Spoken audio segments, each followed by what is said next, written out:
season hardcore winter cyclists. How many times have you been out for a winter ride? You're nice and wrapped up and you're warm everywhere apart from your feet. There's nothing ruins a good ride out in cold weather than cold feet. The rest of you is nice and warm, and within about half an hour getting out the door, you're in absolute agony. Those feet clipped into the pedals, freezing cold. Well, I've got a little method that I've developed over the decades. I'll share it with you, and this is my way of banishing those cold feet and keeping your little tootsies lovely and snug. Yeah, just sheltering from a shower here. Just to let you know, I'm 3 hours into the ride, 3.5 hours into the ride. It's about 2-3 degrees, a bit of drizzle. Wind's coming from the north, so there's a bit of wind chill factor as well. Feet are lovely and toasty and warm. We'll get home later on anyway, and we'll get down to this video.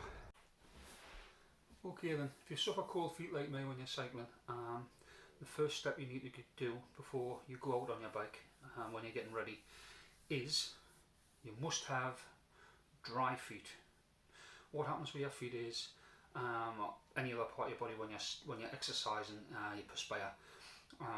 Once you start cycling, there'll be a thin layer of moisture gets on your feet. Now this is fine if you're running or walking, but when you're clipped into your pedals, this thin film of moisture basically will just go cold. Your feet will not recover, and within half an hour you're having a terrible time and you're not enjoying your ride, and you just want to turn around and come home. So the first step must be to have bone dry feet. Wash and dry your feet if you want. It's not really necessary. The first thing to do is to apply loads of talc and powder, and that'll get rid of any moisture whatsoever. Better option, if available, this new invention, liquid talc. Now this is much better because obviously it's a lot less messy. It was invented basically because babies couldn't heal talc dust or whatever, which isn't good for them. Well, it's not good for anybody really. So this new product, liquid talc, it's the same consistency as toothpaste.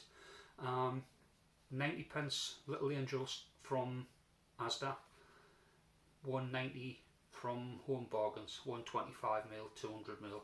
Absolutely brilliant product. I use it instead of chamois cream as well.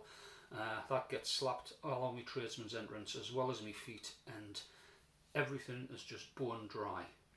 But any fisherman, any soldier will tell you about feet, keep them dry. That's the first thing.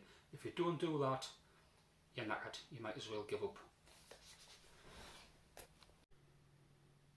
Use it sparingly. That'll do you for 1 foot. Top and bottom, in between the toes and everything. Give it a good rub around. Like I say, it goes on like a lotion, but it'll dry to talc. Silky smooth and dry. Socks. You've got your dry feet, time to put your socks on.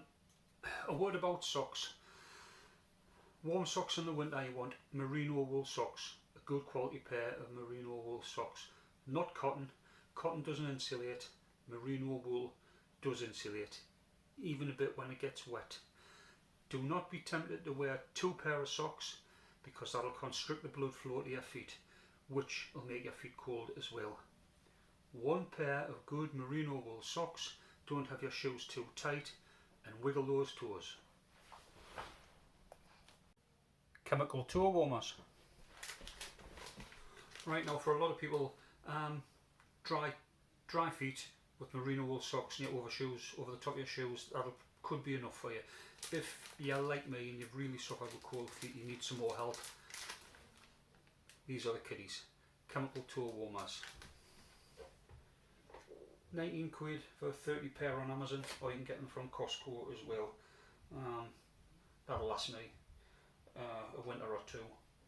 Long date on them. These have got the 2024. I like little tea bags that you stick on your socks. I'll just show you. Here's some I had on earlier. It says on the packet they work for 5 hours. These have been in since 8 o'clock this morning, 5 o'clock now, 9 hours, and they're still working. They're absolutely excellent. They work on ambient temperature, which means that they're 10-15 degrees above whatever the room temperature is. So say you put a pair of these in the summer, you'll feel like your feet are on fire. Whereas if you put them in under your socks in the winter when it's 0 degrees, your feet will feel normal temperature.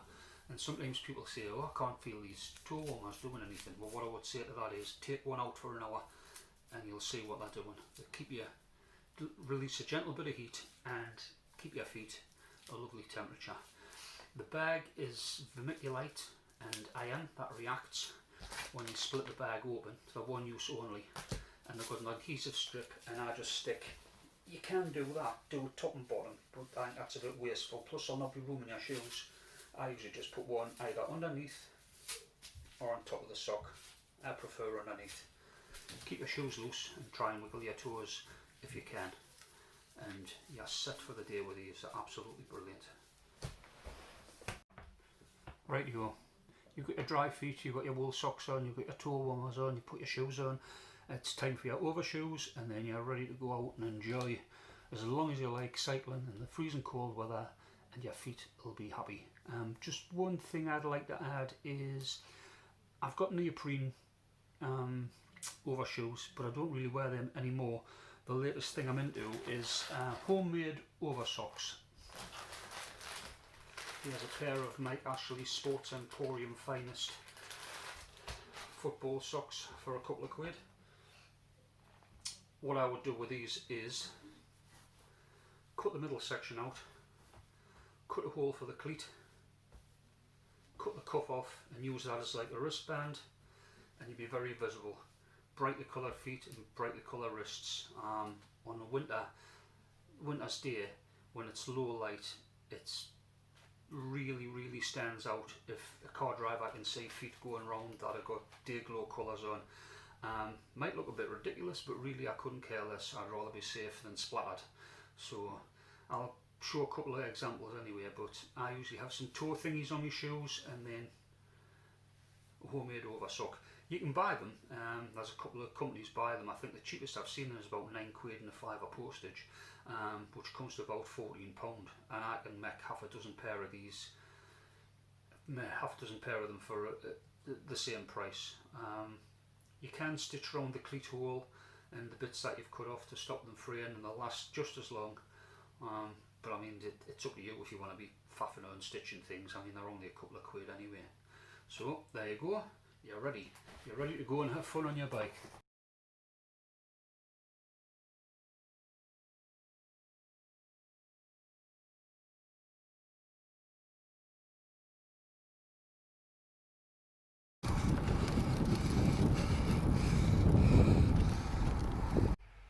Thank you for taking the time to watch my video, and I hope some people can get some use out of it anyway. As a bit of a disclaimer, it might not work for everybody, but it certainly worked for me. Keep warm, keep safe, keep spinning.